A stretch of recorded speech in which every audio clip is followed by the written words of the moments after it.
আসসালামু আলাইকুম প্রিয় দর্শক শ্রোতা, অস্ট্রেলিয়া থেকে প্রকাশিত একমাত্র বাংলা পত্রিকা সুপ্রভাত সিডনি সাপ্তাহিক আয়োজন ফেস টু ফেস লাইভে স্বাগত জানাচ্ছি। আমি নোমান নাসির।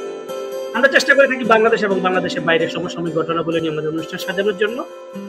আপনারা জানেন যে বাংলাদেশের বর্তমান যে রাজনৈতিক প্রেক্ষাপট এবং এই প্রেক্ষাপটটি যেভাবে বর্তমানে অবস্থান করেছে গত 16টি বছর ঠিক এমনটা ছিল না। একটি ফ্যাসিজম রেজিম বাংলাদেশকে ডিকটেট করেছে এবং সেখানে আমরা প্রথম মাফিয়া চক্র দেখেছি, সেখানে হাসিনাকে বলা হতো মাদার অফ মাফিয়া। এবং তার আগে আমরা যতটুকু জানতাম যে বাকশালীর একটি ছত্রছায়া সেই 75-এর পরবর্তীতে হাসিনা তার দেশকে, তার বাবার অনুসারে দেশকে আদলে পরিচালিত করছিল। তারপর সেখান থেকে সে মাদার অফ মাফিয়া হলো এবং পরবর্তীতে সে ফ্যাসিস্টে পরিণত হলো, যেখানে টোটালি কোনো মত, কোনো ধরনের মতামত এবং কোনো ধরনের কণ্ঠকে সে কোনোভাবে সহ্য করতো না। তাকে টোটালি সে কঠোর হস্তে দমন করতো এবং ঠিক কঠোর হস্তে দমন করতে গিয়ে আমরা লক্ষ্য করেছি যে আয়না ঘরের মতো ঘটনা, যেখানে ডিজিএফআই এবং বাংলাদেশের র্যাব, বাংলাদেশের পুলিশ, বাংলাদেশের অন্যান্য যে গোয়েন্দা সংস্থা, তারা ভিন্ন মতাবলম্বী যারা হাসিনার শাসনের বিপরীতে কোনো কথা বলতো বা হাসিনা যাদেরকে হুঙ্কার মনে করতো, যাদেরকে সে ক্ষমতার পরিপন্থী মনে করতো, তাদেরকে সে বিভিন্ন মেয়াদে ডিটেনশনে রাখতো, কাউকে গুম করে ফেলতো, কাউকে খুন করে ফেলতো, টোটাল ডিসিপ্লিন করে দিত। এবং তারই একটি ধারাবাহিকতা ছিল, আমরা যেটাকে জানতাম যে আয়নাঘর, সেটা ক্যান্টনমেন্টের ভিতরে ডিজিএফ এর একটি গোপন টর্চার সেল। সেখানে আমরা লক্ষ্য করেছি যে 5ই আগস্ট হাসিনা পতনের পরবর্তীতে ফ্যাসিস্ট পালানোর পরে আমরা এই ধরনের অনেক ঘটনা লোকচক্ষুরা অন্তরাল থেকে আমরা সম্মুখে দেখতে পেলাম এবং যারা সত্যিকার অর্থে গুম হয়ে গেলেন তারা আসলে হাসিনার ভয়টা এখন তারা কথা বলা শুরু করেছে। এবং এটা এত ভয়াবহ ছিল যে এটার ডক্টর ইউনূস প্রধান উপদেষ্টা যখন সেখানে ভিজিট করলেন, আমরা দেখলাম যে তার ভয়াবহতা কত জঘন্য হতে পারে। ঠিক আমরা ওই আঙ্গিকে আমাদের একজন গুম ভিকটিম যে গুমের শিকার হয় দীর্ঘদিন ডিজিএফআই টর্চার ছেলে ছিল, আমরা কথা বলবো সাইফুল্লাহ বিন মানসুর, সাবেক ছাত্র শিবির নেতা, যার ছাত্র শিবির করার কারণে হাসিনা যাকে ডিজিএফ এর সে আয়না ঘরে নিয়ে গেছিল। আসসালামু আলাইকুম সাইফুল্লাহ বিন মানসুর, কেমন আছেন আপনি? জি ওয়ালাইকুম আসসালাম ওয়া রাহমাতুল্লাহ। আলহামদুলিল্লাহ, আমি অনেক ভালো আছি। আপনি কেমন আছেন? জি আলহামদুলিল্লাহ, আমরা ভালো আছি। সাইফুল্লাহ বিন মানসুর, আমরা জানি এতক্ষণ যে কথাগুলো বললাম এগুলি হাসিনার শাসনামলের একটি দুঃসহ স্মৃতি এবং বাংলাদেশের ইতিহাস বা হাসিনার নাম যতদিন থাকবে, বাংলাদেশের রাজনৈতিক ইতিহাস তথা বাংলাদেশের নাম যতদিন থাকবে, আমরা ঠিক ততদিন হাসিনার এই অন্ধকার অধ্যায়গুলো, হাসিনার 16টি বছর টোটালি একটা কমপ্লিট ফ্যাসিজম ছিল, সেখান থেকে সিগনিফিকেন্টলি বলা চলে যে আয়না ঘরে সেই ভয়াবহতা। আপনি আমাকে একটু বলবেন যে আপনাকে কেন গ্রেপ্তার করা হলো? প্রথমেই আপনি একটু দিয়ে শুরু করবেন এবং আপনি কি জানতেন যে আপনাকে গ্রেপ্তার করা হবে কোন স্টেজে, বা আপনি আয়না ঘরের মতো জায়গায় আপনাকে নিয়ে যাওয়া হবে? না, আমি আসলে জানতাম না, এরকম কোনো অনুমানও আমার ছিল না। আমি 2016 সালে আমার ছাত্র জীবন শেষ করি। সে পর্যন্ত আমি বাংলাদেশ ইসলামী ছাত্র শিবিরের সাথে সম্পৃক্ত ছিলাম, একজন সদস্য ছিলাম। আমি 2018 সালে ঢাকাতে এসিআই ফার্মাসিউটিক্যালে ট্রেনিং করার জন্য যাই, চাকরির জন্য। এবং 2018 সালের সেপ্টেম্বর মাসের 5 তারিখ আমাকে মহাখালীর রসুলবাগ রেল স্টেশনের পাশে সেখানে একটা বাসায় আমি মেস নিয়ে থাকি ছাত্রদের সাথে। এবং আমি মহাখালীতে নাভানা টাওয়ারে এসিআই ফার্মাসিউটিক্যালের ট্রেনিং রত অবস্থায় ছিলাম। আমার কোনো ধারণা ছিল না যে এরকম ঘটনা আমার সাথে ঘটবে। মূলত তখন নিরাপদ সড়ক আন্দোলন চলছিল সারা বাংলাদেশে। আমি যেহেতু যে মেসে ছিলাম, সেই মেসে আমার ছোট ভাই ছিলেন আব্দুর রহমান সিফাত। উনি ঢাকা পলিটেকনিক্যাল ইনস্টিটিউটের সিভিল কনস্ট্রাকশন ডিপার্টমেন্টের ফার্স্ট সেমিস্টারের স্টুডেন্ট ছিলেন। তো আমি ওর সাথে মেসে ছিলাম। মূলত ছাত্রদেরকেই নিরাপদ সড়ক আন্দোলনের ইস্যুটাকে কেন্দ্র করে নিরপরাধ ছাত্রদেরকে অ্যারেস্ট করতে যায়, আর সেখান থেকে আমাকে মূলত উঠিয়ে নিয়ে আসে এবং ছাত্রদের সাথে উঠিয়ে নিয়ে আসে। আর আমাকে যখন নিয়ে আসে, আমি ওই রসুলবাগ একটা বিল্ডিং এর 5ম ফ্লোরে আমি ছিলাম আর কি, 5 তলায় আমি ছিলাম। হঠাৎ করে আমরা একটু ডিটেল যেতে চাই। তো আপনি যেদিন আসলে গ্রেপ্তার হন, সময়টা কোন সময় ছিল, কোন তারিখ? যদি একটু আমাদেরকে ডিটেলস বলতেন তাহলে আমাদের রেকর্ডের জন্য ভালো হতো, দর্শকরা জানতো। আপনি একটু ডিটেল আমাদেরকে বলেন যে আপনি কি অবস্থায় ছিলেন, কোন সময়টা, আপনাকে কিভাবে উঠে নিয়ে গেছে, আপনার গল্পটা আমাদেরকে একটু কাইন্ডলি বলুন। জি ধন্যবাদ। আমি রসুলবাগ যে বাসাটাতে ছিলাম, ওই বাসার 5ম তলায় আমি ছিলাম মেসে। তো 5 তারিখ, সেপ্টেম্বর মাসের 5 তারিখ 2018 সাল, ফজর নামাজ সবেমাত্র শেষ করেছি, শেষ করে আমরা মোনাজাত ধরছি। ঠিক এমন সময় আমরা ওখানে 12-14 জন ছাত্র ছিলাম। এই সময় এসে আমাদের দরজাতে খুব জোরে কড়া নাড়তে থাকে। তো মোনাজাত শেষ করেই আমাদের একজন ঢাকা পলিটেকনিক্যালের ছাত্র রায়হানুল আবেদিন উনি দরজাটা খোলেন। দরজা খোলা মাত্র আমাদেরকে এলোপাতাড়ি কলারে ধরে যাকে যেভাবে পেটানো শুরু করে, মানে চড় থাপ্পড় দেওয়া শুরু করে, এবং আমাদেরকে হ্যান্ডকাপ পরিয়ে সাদা ড্রেসে ছিল, সিভিল ড্রেসে, আমাদেরকে ওইখান থেকে নিয়ে আসে। নিচে দুটি কার ছিল, জিপ, দুটি জিপে করে আমাদেরকে নিয়ে চলে যায়। সম্ভবত সেটা মিন্টু রোডের ডিবি কার্যালয়, সেখানে নিয়ে যায়। আমাদেরকে নেয়ার পর আমি সেখানে যাওয়ার পরে আমরা ওই ম্যাচ থেকে ছিলাম 12 জন। ওইখানে যাওয়ার পরে আমি আরো যাদেরকে পাই সব মিলে প্রায় 53-54 জনের মতো ওই রুমে আমাদের এখানে ছিল। তো ওইখানে নেয়ার পরে আমাদেরকে বিভিন্ন টিমে ভাগ করা হয়। ভাগ করে আমাদের 12 জনকে একটা টিমে রাখে, অন্যান্যদেরকে বিভিন্ন টিমে ভাগ করে। তারপর আমাদেরকে নিয়ে বিভিন্ন ইনভেস্টিগেশন রুমে নিয়ে আমাদের কাছ থেকে তথ্য নেয়, জিজ্ঞাসাবাদ করে। তারপর আমাদেরকে ওইখান থেকে নিয়ে এক একটা রুমে নিয়ে আমাদেরকে টর্চারিং করা হয়। মূলত আমাদের এখান থেকে 5 জনকে আলাদা করা হয়, আলাদা করে টর্চারিং করা হয়। এবং ওই দিন রাত্রি 10টার দিকে আমাদের 5 জনকে ভিতর থেকে কয়েকজন ডিবি এসে আমাদের সম্ভবত ডিবির যিনি দায়িত্বে ছিলেন তার নাম হলো এডিসি হান্নান। উনি আইসা ওইখানে আমাদেরকে বলে আমাদেরকে চোখ বাঁধে, দুটি চোখ বেঁধে হ্যান্ডকাপ পরিয়ে আমাদেরকে নিয়ে যায় একটা রুমে, দ্বিতল একটা সিঁড়ি আর কি। সেই সিঁড়ি দিয়ে আমাদেরকে দ্বিতলার উপর ওঠে। আমরা মূলত চোখ বাঁধা ছিল, তো সিঁড়িতে ওঠার কারণে আমরা অনুমান করতে পারছি এটা দোতলা পর্যন্ত ওঠানো হয়েছে। তো আমাদের 5 জন ছিলাম আমরা সেখানে। জনাব সাইফুল্লাহ, আমি একটু ডিটেল জানতে চাই, আপনাদেরকে যখন গ্রেপ্তার করলো তখন হ্যান্ডকাপ বা তখনই কি আপনাদের চোখটা বেঁধে ফেলছে, নাকি ওখান থেকে নেওয়ার পরে চোখটা বাঁধছে? এবং আপনাকে যখন নিয়ে যায় তারা কি, মানে আপনি কি টার্গেটেড ছিলেন, নাকি জাস্ট ওই যে আন্দোলনরত শিক্ষার্থীদেরকে দমানোর জন্য সন্দেহজনক গ্রেপ্তার ছিল, নাকি আপনি টার্গেটেড ছিলেন? না, মূলত এটা সম্ভবত সন্দেহজনক ছিল, কারণ আমি ওইখানে 53-54 জন ছাত্র পেয়েছি, সবাই সাধারণ ছাত্র এবং এরা কোনো পলিটিক্যাল ইনভলভমেন্ট ছিল না তাদের। সাধারণ ছাত্রদের সাথে আমাকেও নিয়ে আসছে। আমি তখন ওই চাকরির জন্য ট্রেনিংরত অবস্থায় ছিলাম, যে কারণে এরকম কোনো ধারণা আমার ছিল না যে আমি গ্রেপ্তার হতে পারি, বা গ্রেপ্তার হওয়ার মতো কোনো কারণও ছিল না। জি, তো আপনাদেরকে যখন নিয়ে গেল তখন তো আপনার চোখ বাঁধে নাই, চোখটা বাঁধছে পরে ওখানে নিয়ে যাওয়ার পরে? জি, তখন চোখ বাঁধেনি, আমাদেরকে জিপে করে নিয়ে গেছে। নেয়ার পরে আমাদেরকে ওইখানে টিমে বিভক্ত করছে, বিভিন্ন টিমে বিভক্ত করার পর রাতে আমাদের তারা জিজ্ঞেস করেছে, আইডেন্টিটি জিজ্ঞেস করা, বা আপনি আসলে কে, বা তাদের থাকে না সন্দেহজনক হওয়ার পরেও তো অনেককে আবার ছেড়ে দেওয়া হয় যখন মনে করা হয় যে রাজনৈতিক কোনো সংশ্লিষ্টতা নেই, তো তাহলে কি তারা শিওর হয়েছে যে আপনার রাজনৈতিক কোনো সংশ্লিষ্টতা ছিল বা এই জাতীয় কিছু?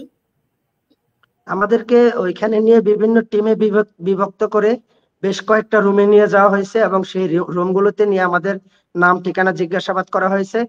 তো জিজ্ঞাসা করার পর আমাদের এর ভিতরে আমি ছাত্র শিবিরের সাথে সম্পৃক্ত ছিলাম 2016 সাল পর্যন্ত। বাকিরা সবাই ছিল সাধারণ ছাত্র, কোনো রাজনৈতিক ইনভলভমেন্ট ছিল না তাদের। তো তারপর মূলত রাত্রিবেলা আমাদেরকে চোখ বেঁধে নিয়ে যায় ওই দ্বিতলা রুমে, যেটা না, আপনি যে এখানে একটু ক্লিয়ার করতেন, আপনাকে এই যে চোখ বাঁধার আগ পর্যন্ত ওই সময়টুকু আপনাদেরকে কোথায় নিয়ে যাওয়া হয়েছে, আপনি কি শিওর হতে পেরেছেন যে আপনি কোথায় অবস্থান করছেন, কোথায় নিয়ে গেল, কারা নিয়ে গেল? না, এটা তখন পর্যন্ত শিওর ছিলাম না। বের হওয়ার পর আমরা জানতে পারছি এটা মিন্টো রোডে ডিবি কার্যালয় ছিল। আচ্ছা, তখন পর্যন্ত শিওর ছিলাম না। হ্যাঁ, তারপরে বলুন যে আপনাদেরকে চোখ বেঁধে দ্বিতল রুমে নিয়ে যাওয়া হলো, তারপর একটু বলুন। এখানে আপনি ক্লিয়ার হয়ে নিলাম যে কোথায় নিয়ে যাওয়া হলো, আপনারা সেটা জানলেন কিনা, দর্শকদের এটা একটা ভালো প্রশ্ন ছিল। যাই হোক, আপনি কন্টিনিউ করেন মিস্টার সাইফুল্লাহ। জি, আমাকে যখন দোতলার উপর নেওয়া হয় আমাদের 5 জনের নাম বলছিল। এর ভিতরে রায়হানুল আবেদিন ছিল, জাহাঙ্গীর ছিল, তারেক আজিজ ছিল, আমি ছিলাম,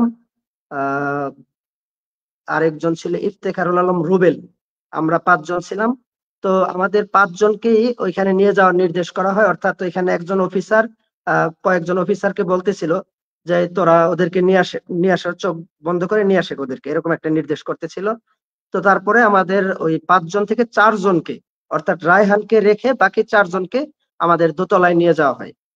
এবং দোতলায় নেয়ার পর অনেকক্ষণ সময় যখন ওখানে বসে আছি, আমাদের সবার চোখ বাঁধা, আমরা বসে আছি। তো হঠাৎ করেই ভেতর থেকে এসে আমার চোখটা খোলে আর কি। তো আমার চোখ যখন খোলে, আমি তখন দেখতে পাই যে আমি ছোট্ট একটা বারান্দার মতো একটা জায়গায় বসে আছি। আমার সামনে যে 3 জন বসে আছে, ওরা চোখ বাঁধা, ওরা নিচের দিকে তাকিয়ে বসে আছে। এবং দুই পাশে কয়েকজন ডিবি অফিসার সম্ভবত তারা বসে আছে।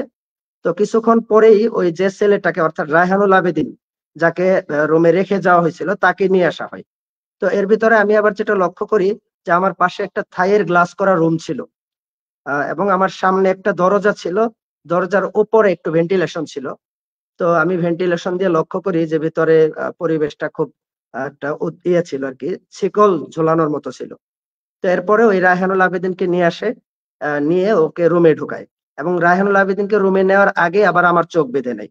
আর দুটি কাপড় দিয়ে, একটা গামছা এবং তার উপরে কালো কাপড়, দুটি কাপড় দিয়ে আমার চোখ আবার বেঁধে ফেলে। তো আমি ওই জায়গাটা, শুধুমাত্র আমার চোখটা খোলা হয়েছিল, আমি দেখার সুযোগ পাইছি। তো রায়হানুল আবেদিনকে যখন রুমের ভিতরে নিয়ে যায়, আমরা বাহিরে তখন চিৎকারের আওয়াজ শুনতেছিলাম, ভয়ানক চিৎকারের আওয়াজ শুনতেছিলাম। সেটা সম্ভবত রায়হানুল আবেদিনের চিৎকারের আওয়াজ ছিল। তো আমাদের পাশে যে অফিসাররা ছিল, তারা বলতেছিল যে তোদের কপালে কি আছে সেটা আমরাও জানি না, এটা একমাত্র আল্লাহ ভালো জানে, তোদের জন্য কি হতে যাচ্ছে, এরকম বলতেছিল। আমরা একটা ভয়ানক পরিস্থিতি কাটাচ্ছিলাম। তো তারপরে হঠাৎ করেই যখন আবার আমাকে নিয়ে যায়, অনেকক্ষণ সময়, আমি প্রায় 30-40 মিনিট অনুমান করতে পারি, যেটা যে 30 থেকে 40 মিনিট মিনিমাম ওইখানে চিৎকারের আওয়াজ আমি শুনতে পাই। তো তার কিছুক্ষণ পরে আবার আমাকে নিয়ে যায় ওই রুমের ভিতরে। তো আমাকে নিয়ে দুজন আমার দু হাতে দুই পাশে ধরে নিয়ে আমাকে দাঁড় করায়। দাঁড় করানোর পর সামনে থেকে আমাকে একজন জিজ্ঞাসা করে যে তারেক রহমানের সাথে তোর কতবার কথা হয়েছে, কত টাকা দিছে। তো এই ধরনের প্রশ্নের সাথে তো আমার কোনোভাবে, মানে আমি তখন অবাক হয়ে যাই, যেটা এমন প্রশ্ন। আমি তখন বলি যে না, এরকম কোনো কথা হয়নি এবং কোনো তো এরকম ব্যাপার নাই। তখন ওইখান থেকে বলে যে ডান কানে চড় দেওয়ার জন্য বলে। তুই করে বলতেছিল, সবাই সবাইকে তুই করে বলতেছিল। তো তখন আমার ডান কানে একটা চড় দেয়। আমি তো চড় দেওয়ার পরে আমি অনেকটাই, মানে অন্ধকার হয়ে যায় আমার পরিবেশ, আমি খুব ইয়ে পড়ি। তো তারপরে আমাকে চড় দেওয়ার পরে আমাকে জিজ্ঞাসা করা হয় যে তুই কি শিবির করিস। আমি তখন বলি জি, আমি শিবির করি। তখন বলছে শিবিরের কি, আমি বলছি শিবিরের সদস্য। তখন বলে যে ওকে শোয়া। তখন আমাকে 4 জন ধরে আমার হাত পেছনের দিকে নিয়ে আমাকে শোয়ায়। এবং 4 জন শোয়ানোর পর আমার হাত পেছনের দিকে দিয়ে আমার ঘাড়ের নিচ দিয়ে, সম্ভবত লোহার রড বা বাঁশ এরকম কোন একটা কিছু আমার ঘাড়ের নিচ দিয়ে দিয়ে আমার কনুইয়ের উপরে রাখা হয়। তো কনুইয়ের উপর রেখে তারা দুই পাশ থেকে চাপ দেয়। তো যখন এরকম চাপ দেয়, আমি তখন চিৎকার করতে থাকি। তো আমি যখন প্রচুর চিৎকার করতে করতে আমার শক্তি আর পাচ্ছি না, তখন আমার মুখ দেওয়ার আওয়াজ হতো না, চিৎকার শেষ আর আওয়াজ হতো না, তখন আরো চাপ দিত। তো এই অবস্থা করে আমাকে অনেকক্ষণ সময় এইভাবে চাপ দিয়ে আমাকে আবার দাঁড় করাতো। আমাকে যখন দাঁড় করাতো, আমি তখন শারীরিক ভাবে অবশ, আমি পড়ে যেতাম, আমাকে ধরে থাকতো তারা। এবং আবারও জিজ্ঞাসা করতো শিবিরের কি কি বই পড়ছস, বা তোরা শিবিরের মানে এরকম প্রশ্ন করতো আর কি। প্রশ্ন করে আবার আবার আমাকে শোয়াতো, শুয়ে আবার এইভাবে করতো। তো তারপরে এইভাবে অনেকক্ষণ সময় করার পর আমাদেরকে ওইখান থেকে নিয়ে আসে নিচে। নিচে একটা ছোট একটা চিপা বালির মতো সাইফুল্লাহ, মিস্টার সাইফুল্লাহ, আমি আপনাকে একটু থামাতে চাই সবিনয়ে। তা আপনার এই যে এই টর্চারের এই মাত্রাটা যখন আপনাকে প্রথম নিয়ে গেল, এটা ডিউরেশনটা কি, আপনি যেহেতু চোখ বাঁধা ছিল আমরা জানি, বাট আপনি কি অনুমান করতে পারেন যে এখানে এই ডিউরেশনটা কতটা সময় ছিল? 1 ঘন্টা, 2 ঘন্টা, 3 ঘন্টা? আমার মনে হয় 1 ঘন্টার উপরে হবে। অর্থাৎ আমাকে শুয়ে যখন এভাবে চাপ দেওয়া হয়, এটা আমার মনে হয় যে 2 বার 1 ঘন্টার উপরে হবে। জি, আরেকটু অংশ জানতে চাই, ডিবি কার্যালয় থেকে আপনাকে যখন সেই টর্চার সেলের সামনে যখন আপনাকে চোখ বেঁধে নিয়ে যাওয়া হয়েছে, তখন আপনাকে কি ধরনের কোনো প্রশ্ন করা হয়েছিল, বা ওই সময়টাতে আপনাকে কোনো ধরনের অত্যাচার বা এই ধরনের কোনো পাশবিক নির্যাতন করা হয়েছিল, যে আপনার শারীরিক বা মানসিক ভাবে? না, ওই সময়টা কিছুই হয়নি? ওই সময়টা আমাকে শুধু নিয়ে গেছে, তবে ওইখানে নেয়ার আগে আমাকে একটা রুমে নিয়ে গেছিল। সেই রুমটাতে একজন অফিসার ছিলেন, আমি পরবর্তীতে মিডিয়াতে ওনার ছবি দেখে আমি চিনতে পারি, উনি ছিলেন সাকলাইন, এসি সাকলাইন বা এডিসি সাকলাইন। ওনার রুমে আমাকে নিয়ে গেছিল এবং সেখানে আমাকে নিয়ে আমাকে সেখানে চড় থাপ্পড় দেওয়া হয়েছে এবং আমাকে 17-18টা বাড়ি দেওয়া হয়েছে লাঠি দিয়ে। এবং বাড়িগুলো দেয়া হয়েছে আমার পেছন সাইডে, অর্থাৎ যে জায়গাগুলো আসলে দেখানো সম্ভব না, এবং পায়ের তালুতে এখানে বাড়ি দেওয়া হয়েছে। তারপরে রাতের বেলা আমাদেরকে একটা রুমে নিয়ে রাখা হয়, এবং রাত 10টার পরে সম্ভবত আমাদেরকে ওই রুমটাতে নিয়ে যাওয়া হয়, যে টর্চারিং রুম সেখানে। এবং জি ওইখানে এইভাবে আমাদের 5 জনকেই টর্চারিং করা হয়। করার পর ওই সিঁড়ি দিয়ে নেমে আমাকে নিচের তলায় নিয়ে আসা হয়। তো তখন চোখ বেঁধে নিয়ে যাচ্ছিল, যে কারণে আমি তো দেখতে পারিনি। তো আহ, একটা রুমের ভিতরে নিয়ে আমাদের চোখ খুলে দেয়। তো যে রুমের ভিতরে নিয়ে চোখ খুলে দেয়, রুমটা ছিল আহ অর্থাৎ রুমটা 2-3 জনের ধারণ ক্ষমতা এরকম রুম হবে, আর সেখানে 5 জন করে রাখছে।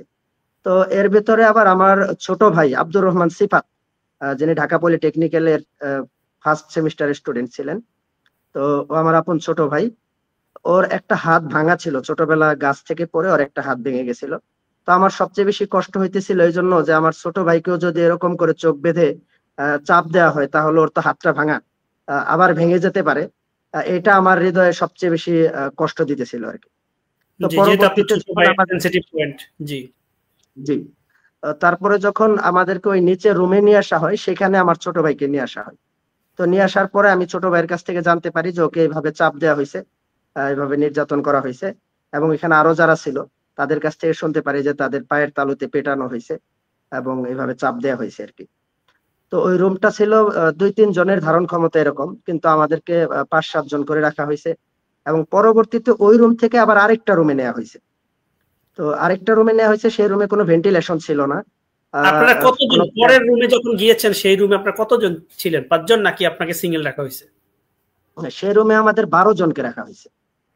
ও অর্থাৎ একটু মাঝখানে হয়ে গেছে যে আমাদেরকে পরের দিন পরের দিন আমাদের এখান থেকে আহ, সবাইকে আলাদা আলাদা আবার রুমে ভাগ করে নিয়ে নিয়ে ইনভেস্টিগেশন করা হয়েছে।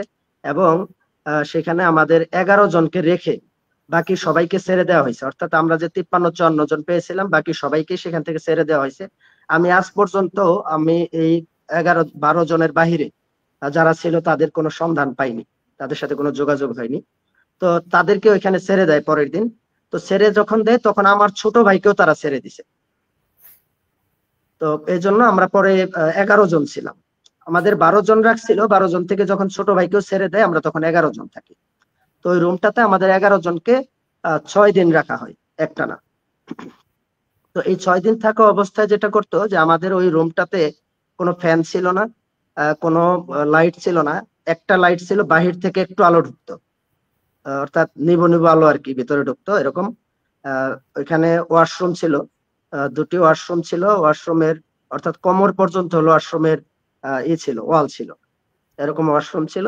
এবং ওইখানে সবসময় একটা গরম থাকতো, যেহেতু অক্সিজেন প্রবেশের তেমন ব্যবস্থা ছিল না, এবং লাইটের আলো ছিল না, ফ্যান ছিল না। এবং আমাদের সামনে আমরা যে রুমে ছিলাম, রুমের সামনে বড় একটা রুম ছিল। সেই রুমের ভিতরে একটা খাঁচার মতো ছিল, অর্থাৎ জি ওই যে বাঘ যেভাবে রাখা হয়, বনের বাঘ যে খাঁচার ভিতরে রাখা হয়, ওরকম একটা খাঁচার মতো ছিল। ওই খাঁচাটার ভেতরে শোয়ার মতো বা দাঁড়ানোর মতো জায়গা ছিল না। আমরা ওই সামনের যে দরজার গ্রিলের ফাঁক দিয়ে আমরা যেটা দেখছি, যে সামনে ওই রুমটাতে মেয়েদেরকে রাখা হতো। তো ওই মেয়েরা, যে আমরা এখানে টোটাল 8 দিন ছিলাম, টোটাল 10 দিন ছিলাম আর কি, 4 দিন রিমান্ড সহ 10 দিন ছিলাম। তো এই 10 দিন ওইটার ভিতরে 4-5 জন মেয়েরা ছিল যারা শুধু বসেই ছিল, তারা কখনো দাঁড়াইতে পারে নাই, শুইতে পারে নাই। তো আপনি আমাদের কি দেখেছেন সেই মেয়েদেরকে? মানে আপনি যেহেতু বললেন সে খাঁচার মতো, আপনি তো সেটা দেখেছেন। জি, তাদের সাথে কথা বলার সুযোগ হয়েছিল, নাকি কথা না, বলার সুযোগ কথা হয়নি? বলার সুযোগ হয়নি, কথা বলার সুযোগ হয়নি। তারা কোন বয়সী, বা তারা কারা? এরা কি রাজনৈতিক ভাবে আপনাদেরকে চিনতেন, বা কি মনে হতো, কি মনে হয়েছিল আপনার, যে আপনাদের মতো একজন ছিল সন্দেহজনক? যাদের না, এখানে একজন ছিল কম বয়সী, অর্থাৎ 20-22 বছর বয়স হবে। বাকিরাও ওই তাদের চেয়ে একটু তুলনামূলক বড়, অর্থাৎ কেউ হয়তো বা 25-30 বছর বয়স, কেউ 18-20 বছর এরকম আর কি। জি 3-4 জন ছিল। তো তারপর ওই রুমটাতে যখন ছিলাম, দেখা যাইতো মাঝে মাঝেই ডিবি অফিসাররা আসতো, এসে বলতো যে এই জাহাঙ্গীর চল, এরকম আমাদের 12 জন থেকে ডাক দিত আর কি। তো দেখা যাইত যে জাহাঙ্গীর, তারেক আজিজ, রায়হানুল আবেদিন, বিশেষ করে এই 3 জনকে সবচেয়ে বেশি নির্যাতন করা হয়েছে। তো আইসা যখন ডাক দিত যে জাহাঙ্গীর চল, নিয়ে যাইতো। তো নেয়ার পরে মিনিমাম 2 থেকে 3 ঘন্টা পর আবার দিয়ে যাইতো। তো 2-3 ঘন্টা পর যখন আমাদের কাছে দিয়ে যাইতো ওরা পরে থাকতো। তো আমরা ওই আমাদের রুমে সিসি ক্যামেরা ছিল, এজন্য আমরা আমাদেরকে আবার ওই ডিবিরা বলে যাইতো যে ওদেরকে কোনো করবি না, মানে ওদেরকে তো নির্যাতন করা হয়েছে, আমরা একটু চেষ্টা করতাম হাত পা টিপে দিতে বা সেজন্য কষ্ট কম হয়। তো আমাদেরকে বলতো যে তো সিসি ক্যামেরায় কিন্তু দেখা কোনো হচ্ছে, ধরনের তোদের খবর আছে। শুশ্রূষা করা যাবে না, কোনো ধরনের করা যাবে না, সাহায্য সহযোগিতা করা যাবে না। জি, তো ওরা ওইখানে পড়ে থাকতো। তো পরে আমরা যেটা শুনছি যে ওদেরকেও ওই ঝুলিয়ে রেখে পেটানো হয়েছে, ঝুলিয়ে ঝুলিয়ে ওদেরকে পেটাইতো আর কি। তো এইভাবে ওই তিন তিন ঘন্টা পর, 2 ঘন্টা বা 3 ঘন্টা পর মিনিমাম ওই একজন করে দিয়ে যাইতো, দিয়ে চলে যাইতো তারা। তো তারা যখন চলে যেত আমরা যেটা করতাম, আমরা তো ভয় পাইতাম, ভয়ে আমরা ওই ওয়াশরুমের চিপার ভেতরে দাঁড়িয়ে আমরা হয়তো বা কান্নাকাটি করতাম, আল্লাহর কাছে দোয়া করতাম, আমরা একসাথে মোনাজাত করতাম ওইখানে দাঁড়িয়ে ভয়ে।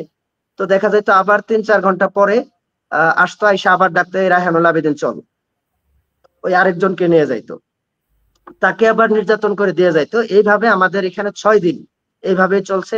এই 6 দিনের ভিতরে আমাকে আর ডাকে নাই, ওদের 3 জনকে নিয়ে নিয়ে এরকম টর্চারিং করছে।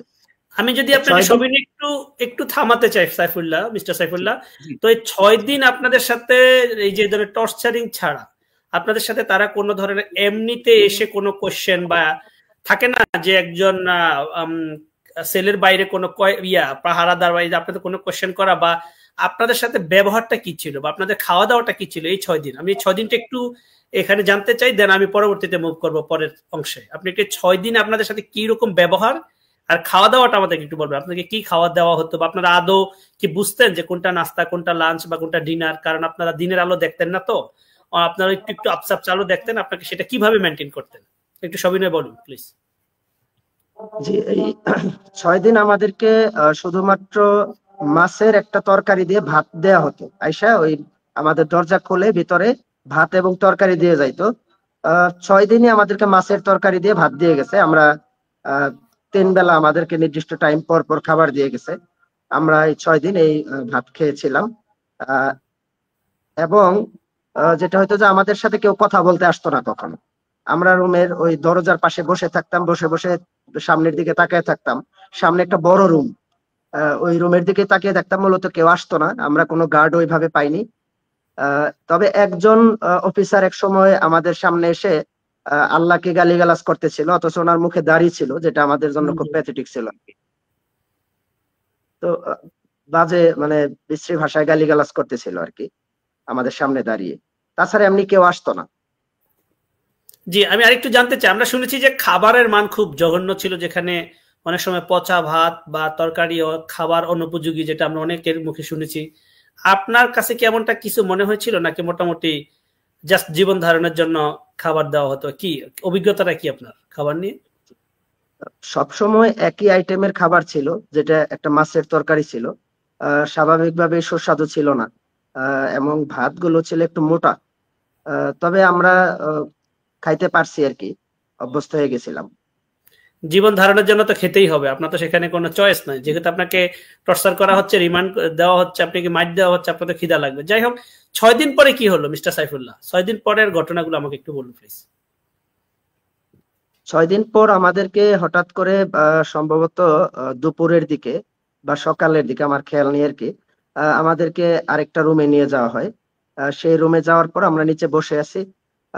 আমাদের এখান থেকে একজন করে ডেকে নিয়ে একটা রুমে নিয়ে আমাদেরকে পেটাইতো, মানে অর্থাৎ আমাদের সবাইকে, আমাকে ওইখানে একবার নিছে, ওই রুমে নিয়ে, মানে আমাদেরকে যে রুমে বসাইছে রুমের ভিতরে আরেকটা রুম, ওই রুমে নিয়ে একটা লাঠি দিয়ে আমাদেরকে পিটাইছে আর কি। ওই হাতের কনুইতে, আঙ্গুলে, পায়ের গোড়ালিতে, অর্থাৎ যে জায়গাগুলো হাড়, এই জায়গাগুলোতে আমাদেরকে পেটাইতো। পেটানোর পরে সবাইকে আবার ওই রুমে দিয়ে যাইতো। এর ভিতরে একটা ছেলে আমাদের সাথে ছিল, আলামিন। এই ছেলেটা হঠাৎ করে ওই যে রুমে আমাদেরকে বসিয়ে রাখছে, ওই রুমে একটা টেবিলের উপর একটা পত্রিকা দেখতে পায়। তো পত্রিকা হাতে নিয়ে বলতেছিল যে ভাই আমাদের ছবি আসছে পত্রিকায়। সেটা প্রথম আলো পত্রিকা ছিল। আহ বলতেছিল যে ভাই আমাদের ছবি আসছে পত্রিকায়। তো ওই ছবিটা যখন আমরা সবাই দেখলাম, আমি তখন আলহামদুলিল্লাহ পড়লাম, যে তখন একটু ধারণা হলো যে হয়তো আমাদেরকে জীবন একদম মেরে ফেলবে না, যেহেতু পত্রিকায় আসছে। তো আহ, তারপরে আমাদেরকে আরেকটা রুমে নিয়ে যায়। রুমে নিয়ে আমাদের কাছ থেকে কিছু মানে ওনারা লিখিত নেয় যে আমাদেরকে কোনো টর্চারিং করা হয় নাই। এবং আমাদেরকে বলে যে আমরা এই যে রিমান্ড চাচ্ছি 8 দিনের রিমান্ড, আমাদেরকে কাগজ দেখায় যে আমরা 8 দিনের রিমান্ড চাবো কোর্টে। তো তোরা যদি বলিস যে তোদেরকে নির্যাতন করা হয়েছে, তাহলে আমরা এই জায়গায় আবার রিমান্ড আনবো, না আবার কিন্তু আমরা এই করবো, মারবো আর কি, এরকম ভয় দেখাইতো। তো তারপরে আমাদেরকে কোর্টে নিয়ে যায়, মূলত সিএমএম কোর্টে।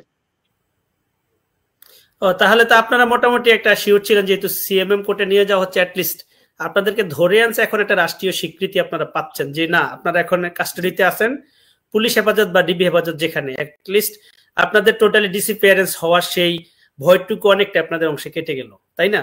জি জি। জি, তো কোর্টে নেওয়ার কিন্তু পরের ঘটনা আমাদের একটু বলুন প্লিজ। জি। তো কোর্টে নেয়ার পর আমাদেরকে যখন কোর্টে নিয়ে দাঁড় করায়, তখন অনেক আইনজীবী আসতেছিল, এসে আমাদেরকে বলতেছিল যে ওকালতনামায় স্বাক্ষর করার জন্য। তো অনেকেই স্বেচ্ছা আসতেছিল। তারপরে আমাদেরকে একজন আইনজীবী এসে বলে গেলেন যে আপনারা সবার ওকালতনামায় স্বাক্ষর করার দরকার নেই, একটা স্বাক্ষর আমাদের কাছ থেকে নিয়ে নেয়। তারপর যখন আমাদের কোর্টে কার্যক্রম শুরু হয়, আমরা পুরো রুম ভর্তি তখন আইনজীবী ছিল, অর্থাৎ তারা নাকি স্বেচ্ছায় আমাদের পক্ষে তখন কোর্টে দাঁড়াইছে আর কি। তো তারপরে আমাদের জন্য ওই 4 দিন রিমান্ড মঞ্জুর হয়। তো তারপরে আমাদেরকে আবার ওই জায়গায় নেওয়া হয়। তো রিমান্ড মঞ্জুর হওয়ার পরে যখন আমাদেরকে নেয়, আবার সেই সেই জায়গাতেই নেয় আর কি। তো সেখানে আপনাদের কি নেয়ার পর সেই সেই টর্চার সেল কি সেই আয়না ঘরের পরিবেশেই নাকি ডিবিতে? এবার এবার কোথায় নেওয়া হলো আপনাদেরকে? আমাদেরকে ওই যে প্রথম যে জায়গায় নিয়ে টর্চারিং করা হয়েছে চোখ বেঁধে, ওই জায়গায় আর নেয়। পরবর্তীতে আমাদেরকে ওই যে রুমে আমরা ঘুমাইতাম, যে রুমে নিয়ে রাখছিল, সেই রুমে জি নেওয়া হয়। এবং সেই জি। রুমে খাওয়ার মতো কোনো পানি ছিল না, কখনো খাওয়ার পানি দেওয়া হতো না, শুধুমাত্র আমাদেরকে যখন ভাত দিয়ে যাইতো তখন পানি দিয়ে যাইতো। তো যে কারণে আমরা সবসময় ঘামতাম কিন্তু পানি খাইতে পারতাম না। আহ এই কারণে আমরা ওই দেখা যাইতো যে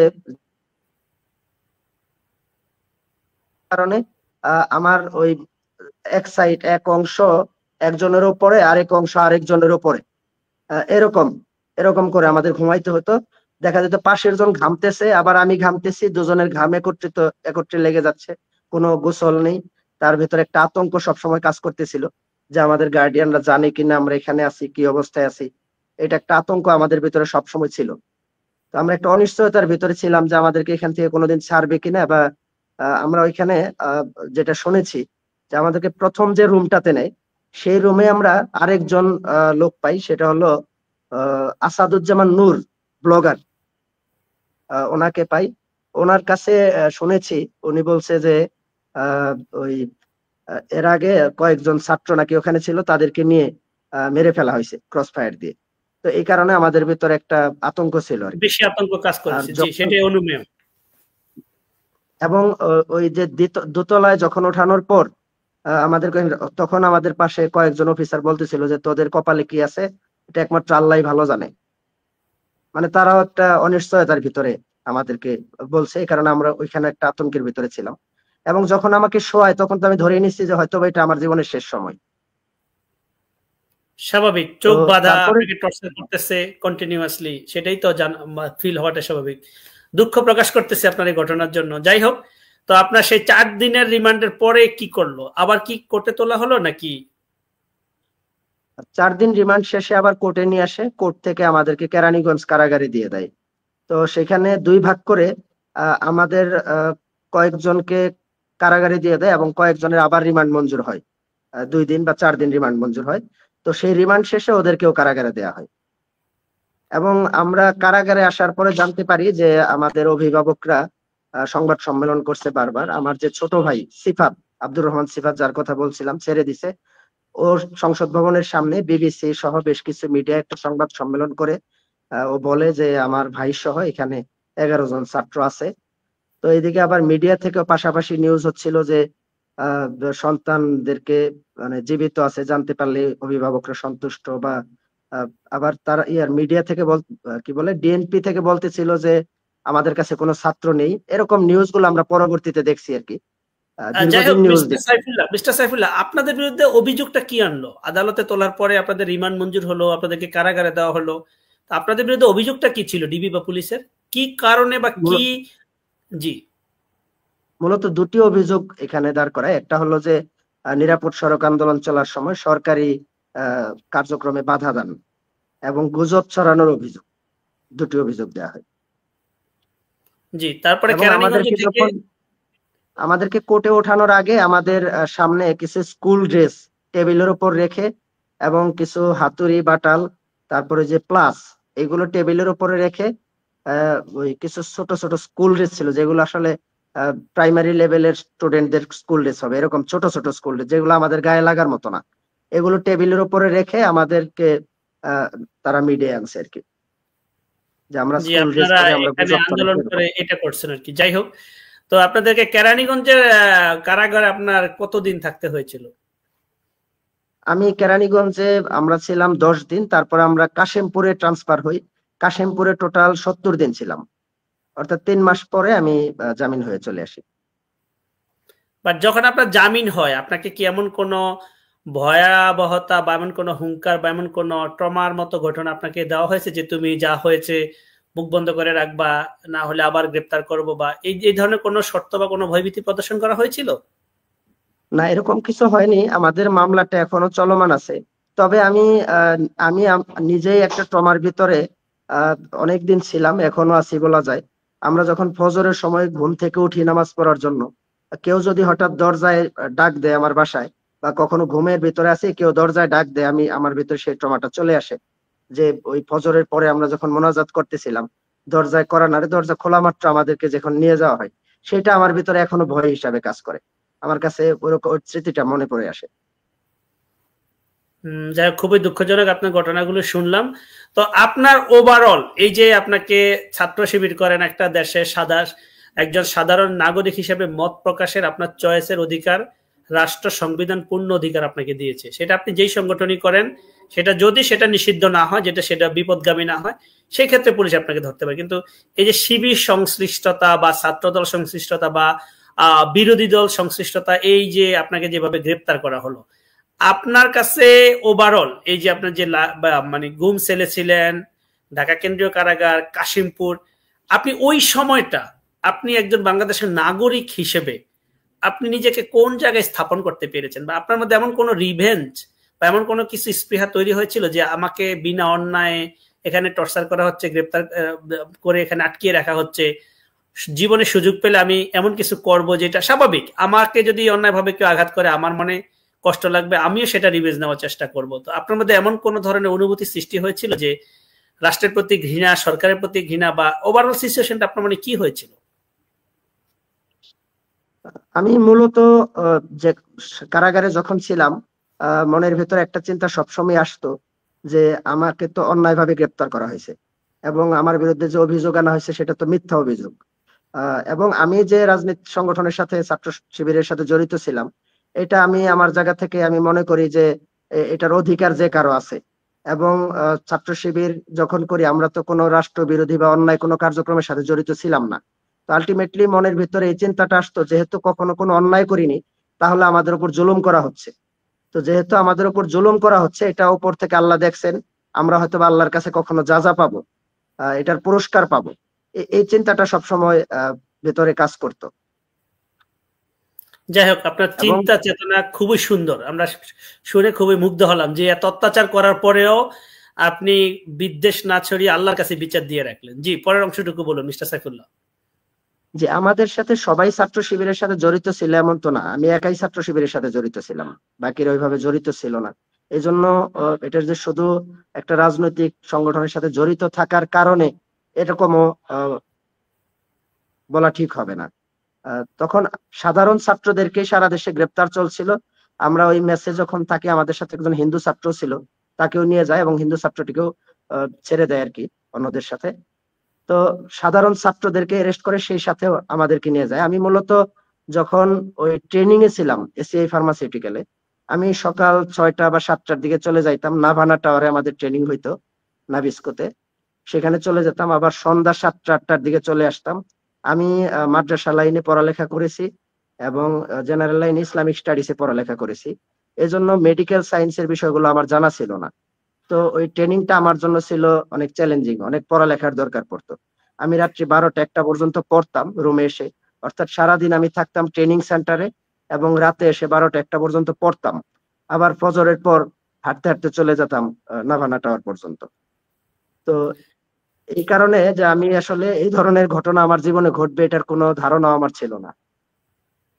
যাই হোক, ওভারঅল আপনার এই যে আপনার গুম হওয়া, আপনাকে ধরে নিয়ে যাওয়া, টর্চার, সেখানে আবার বিভিন্ন মেয়াদে রিমান্ড, সেখানে আবার আপনাকে কারাগারে প্রেরণ, সবকিছুর জন্য দুঃখ প্রকাশ করছি একজন সাধারণ বাংলাদেশী নাগরিক হিসেবেই, যে আপনার এই ব্যথায় ব্যথিত সহমর্মিতা প্রকাশ করছি। ও আমরা অনুষ্ঠানের শেষ অংশে মিস্টার সাইফুল্লাহ, ওভারঅল আপনি সামনের দিনগুলোতে আপনার উপর যে অন্যায় অবিচার করা হয়েছে রাষ্ট্রগতভাবে, আপনি কি এমন বাংলাদেশ দেখতে চান, এবং আপনি আপনার অভিজ্ঞতা বা আপনি কি চান যে আপনার এই মানে দুঃসহ স্মৃতি আলোকে আগামী বাংলাদেশের রূপটা কেমন আপনি আশা করেন মিস্টার সাইফুল্লাহ?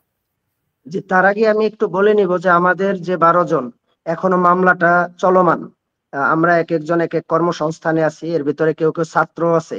তো এই মামলাটা চলমান থাকে, আমাদের হাজিরা দিতে হচ্ছে, যেটা আমাদের জন্য খুব কঠিন হয়ে যায়। এক একজন আমরা এক এক জেলার মানুষ, কষ্ট করে যেতে হয়, এটা একটা ব্যাপার।